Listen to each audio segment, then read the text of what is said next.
What's the HS grad like you doing here? Even a month's worth of your salary wouldn't be enough, would it?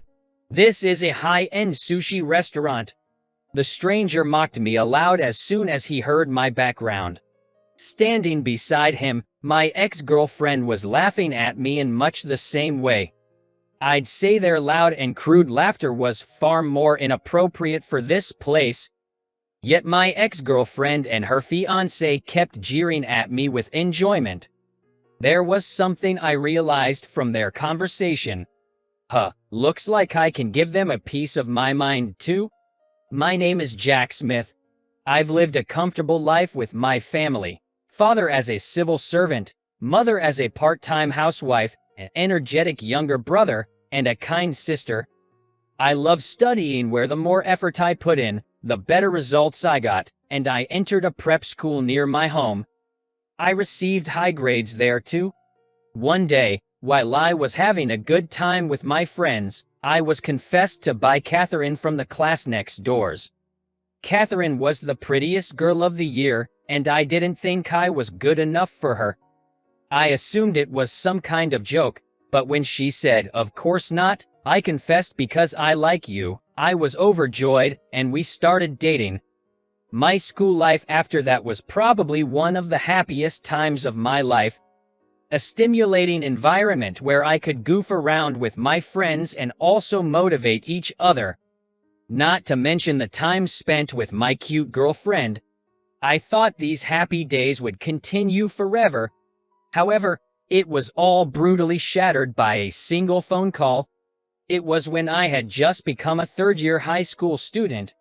My homeroom teacher came into the classroom shouting, "Smith, your father collapsed at work. You have to head home right now."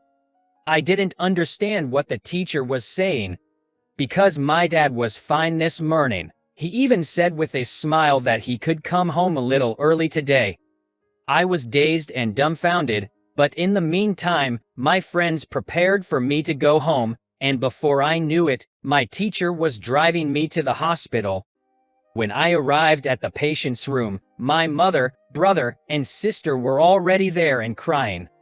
The doctor said that my father was in critical condition and we should keep talking to him. After that, I remember saying something to my father, but I don't remember what it was. My father, as if waiting for all of us to gather, quietly drew his last breath. The wake and funeral services went by in a flash, but it all felt unreal. I still felt like I was having a bad dream, but as time passed, I gradually began to realize that this was reality. I have to protect my family in place of my father. It was about time for me to decide on my career path. I wanted to enter college, but even if I chose a national university, it would still cost a significant amount. I have a younger brother and sister, so it's not like I can spend money on myself. I told my mother that I would get a job instead of going to college. What are you talking about? Don't worry about the money. My part-time employers said they would hire me as a full-time employee. You're smart, so go to college. My mother desperately advised me to go to college, but when she realized that I already made my decision, she reluctantly agreed. My homeroom teacher also suggested using a scholarship to enter college, but after considering my determination and family circumstances, they began to help me look for suitable job opportunities. I also reported my decision to not enter college to my friends and Catherine. Among my friends, some criticized my choice, but my close buddies supported my decision. As for Catherine, Why? You can go to a national university, Jack. Why not just use a scholarship? to Catherine, it seemed my decision to not pursue higher education was unbelievable. Well, just trying to go to college costs money, and I still have a brother and sister at home. I love studying, but I haven't really thought about what I want to be in the future, so I'm not that desperate to go to college. I lied to Catherine. The truth was that I had a dream job and wanted to go to a college where I could study specialized subjects, but considering my siblings, I had no choice but to give it up. Catherine, who did not seem satisfied with my words, became clearly disgruntled and coldly said, "What? That's disappointing. I was dating you because I saw a future in you. I can't deal with late chess graduate without ambition. Let's break up," and left. To think I'd lose both my father and my beloved girlfriend. But it seems like Catherine wasn't after me but the title I might have gotten in the future. While it came as a shock, I was able to gradually recover thanks to the support of my friends. After that, with the help of my professor, I landed a job as a clerk at a great company. For the sake of my supportive friends, my teacher, and my family, I committed myself to my job. 2 years passed by in a flash, and I was to attend my coming-of-age ceremony. At the ceremony, I got to meet old friends and enjoy the lively atmosphere, but that atmosphere was shattered by the arrival of Catherine. Oh my, if it isn't Jack. I'm shocked to see you here considering your fall from grace. Catherine, it's been a while. What do you mean by fall from grace? I responded to Catherine as calmly as possible. Well, you used to have top grades and an elite HS, but now you're just an office worker that anyone can be. You're nothing more than a failure. Upon uttering this mockery, Catherine began talking about how happy her student life has been, how she went to a prestigious private university and had been working as an amateur fashion model, how she won the college beauty contest and how busy she's been ever since. Although she doesn't have a specific BF, she enjoys a glamorous life attracting the attention of many men around her. She was chatting non-stop, unprompted. The Catherine I knew was strong-willed but was a kind girl with many friends. However, the current her made sarcastic comments and had no intentions of correcting her mocking attitude. She must be like this to others as well. No one was approaching Catherine, and she was clearly isolated. It sure is uncomfortable to talk to or be around people coming from a lower social hierarchy. Oh well, losers should stick just together, lol. Upon laughing as if to mock all those around her, Catherine quickly left. I couldn't even catch a glimpse of the Catherine I once liked. My memories with Catherine were happy ones, so even though we had a terrible breakup, I didn't harbor any resentment. But seeing Catherine as she is now, I feel a sense of pity and sadness. Jack, are you okay?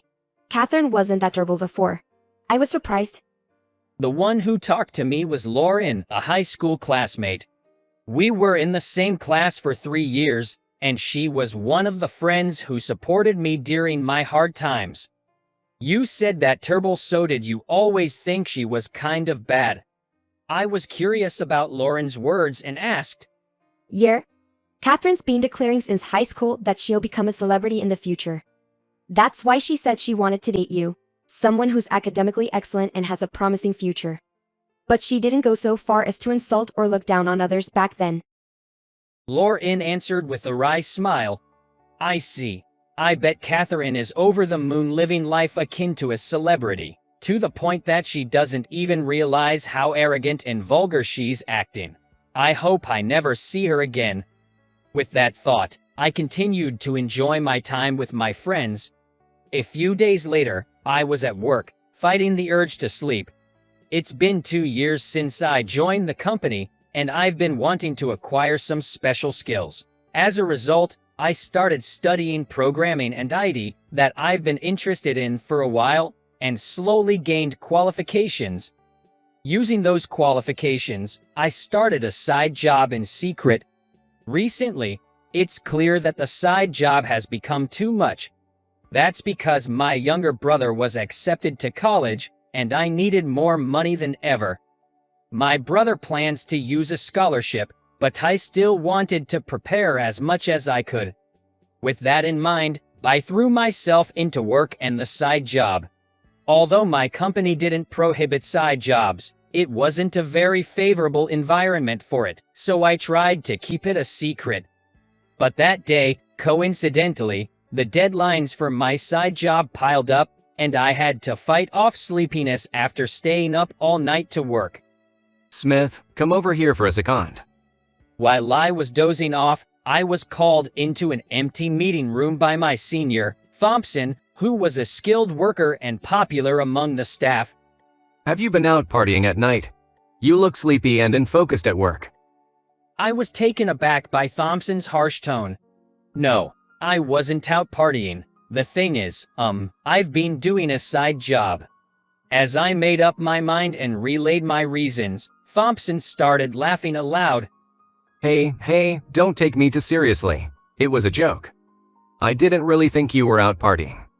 I heard that you're from a single-parent family and you have younger siblings, so I figured you must be working part-time or something. You look so drowsy that people might start to notice, so I thought I'd help you out anyway. What kind of side job are you doing? Feeling relieved by his casual attitude, I confessed that I've been studying programming and IT, and that I was using those skills for my part-time job. What? Really, Smith, you can handle administrative work, and you have those skills too. This is perfect. You're the exact kind of person I've been looking for. Thompson said joyfully and grabbed my shoulder. Actually, I've been thinking about starting a business. There are some things to prepare, so I plan to get it moving in about 2 years. Why don't we do it together, Smith? I was surprised at the sudden proposal. Hearing Thompson talk so passionately about starting a business made me want to join him. However, I had a family to support. I couldn't give a response for a while. 5 years have passed since then, and I was waiting for someone in a high-end sushi restaurant.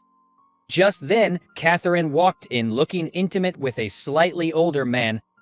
I turned my face away so as not to be noticed, but Catherine quickly spotted me and approached me. Hey, aren't you Jack? What are you doing here? Did you enter the wrong restaurant? Catherine said with a mocking tone, and started talking to the man next to her. Oh, this is Jack, my classmate. Remember I told you about him? Despite being in a prep school, he chose not to go to college and lives life at the bottom of the social ladder. My ex-BF. Oh, that weirdo? What's late chess graduate doing at a restaurant like this? It won't be enough even if he spends a mince's worth of his salary. The man scoffed at me in the same way as Catherine, laughing vulgarly. Let me introduce him. This is James Anderson. Unlike a lowly HS grad, he's an elite worker coming from a prestigious university and even has experience studying abroad. He was working for a major company until recently. Unprompted, Catherine began talking about how Anderson was such a high-spec and handsome guy. I felt like I heard his name before and was trying to remember where, so I wasn't really listening to what Catherine was saying. He was headhunted and he'll be joining Company S as a future section manager. Jack, you should learn from him, or else your future looks pretty bleak. Kath, and that's impossible. Even if a bottom-off-the-barrel HS grad were to learn from a prestigious university grad, it's hopeless. They shrugged their shoulders and laughed. The customers around us were disgusted by their vulgarity. Company S is a newly established company that has a high degree of specialization and is growing at a rapid pace. I remembered where I heard Catherine's fiance's name, and I couldn't help but laugh. What are you laughing at? You lose your mind or something. Catherine got angry at my behavior. I don't remember being laughed at by a lowlife. Anderson also looked clearly upset. Well, I'm sure it's annoying to be laughed at by someone you consider as inferior. So I decided to tell them why I laughed. Sorry. I thought the name James Anderson sounded familiar, and I just realized it's because he's supposed to become my subordinate. I found it funny. How? What are you talking about? Were you listening? James is joining Company S. Why would he become a subordinate of someone like you? Catherine, who seemed to think she was being mocked, had turned bright red. I heard you. I work at Company S. What? Now you're just lying in my face. You're just a clerk at some no-name company. What's with your attitude? How? This time, I showed Catherine, who was calling me a liar, my business card. On the card, my name was written alongside the title Information Systems Division Manager. That name. Anderson, who saw the business card, had froze. He must have at least heard the name of his future boss. Anderson's face gradually turned pale. By the way, Anderson's the one who's lying. He has no experience studying abroad. He entered university straight after HS, but he had to repeat 2 years. His previous company was a subsidiary of a large corporation, not the large corporation itself. Wait a minute, I haven't heard a word about you being headhunted or the next section manager. Didn't you come to our company through a regular interview process? Red-faced Catherine had gone speechless, while Anderson had turned even paler. The contrast was amusing. Wait a minute. Are you saying you're the general manager, and you're still in your 20s? Catherine, regaining her senses, asked. She's more interested in my position than Anderson's lie, huh? Yep. I'm one of the founding members of this company, I said with a smile. That's right. I was one of the people who helped build Company S, which was established by my senior, Thompson. Thompson was persistent and tried to convince me every day when I was still unsure of my decision. My desire to join the new business grew stronger day by day, and I finally decided to discuss it with my family. That's great. You've worked hard enough for our family, Jack. We'll be all right. You should do what you love. We're rooting for you. My mother encouraged me. Bro, I got a full scholarship. Tuition won't be a problem, and I'll start working part-time, so we're good. Jack, I'm planning to go to nursing school. I found a way to cover the costs, so you don't have to worry. You should do what you love. My younger brother and sister also showed their support. With the encouragement from my family, I decided to start a business with Thompson, and that's what led me to where I am today. As an executive, I'm involved in management while working alongside the staff in the department that oversees the internal systems. Anderson, we're going to retract our job offer. You look down and insult people you've just met, and you lie. We don't need someone like you in our company. No, wait, sir, please. Anderson pleaded, but I gave him a hard look and said in a low voice, you wouldn't want to work at the bottom of society either, would you? If you understand, get lost. Anderson quickly left the restaurant. Your fiance just ran out, you should go after him. I told Catherine, who was standing there stunned. I don't care about him anymore. I'm going to break off the engagement with that liar. Rather than that. Catherine came and sat next to me, leaning in closer. You're amazing, Jack. You climbed to the top with your abilities, even without a prestigious education. Hey, can we get back together? And this was the same woman who had just been making fun of me moments ago. It was the first time I'd seen such a blatant turnaround. Even the other customers and the restaurant staff were speechless. Just as the atmosphere was getting awkward, a cheerful voice broke the silence. Jack. Sorry I kept you waiting. Wait, Catherine? I turned around to see Lauren. Sorry, Lauren, it's nothing. Hey, owner, could we use the private room in the back? I pushed past Catherine, took Lauren's hand, and headed to the back room. Catherine tried to follow us, but the owner and his staff threw her out. The truth is, I've been dating Lauren, and I was planning to propose to her that day, which is why I invited her to this restaurant owned by a friend of my father's. Well, there was some drama before the proposal, which did drain me a bit, but I managed to explain what had happened before Lauren arrived, proposed to her then and there, and fortunately, she said yes. Later, Catherine sent me messages asking to get back together and even sent some intimidating messages to Lauren, but we told her we'd report her to the police and then blocked her. We haven't heard from Catherine since. Of course, we officially retracted Anderson's job offer as well. My boss trusted me completely and even said, we dodged a bullet by not hiring that crazy guy, thanks. And now, I'm happily married to Lauren. She's a wonderful woman who takes great care of me and my family. I've always put myself last since my father passed away, but with the help of my family and others around me, I've made it this far. I've decided that from now on, I'll give some more care to my own interests alongside living with my family.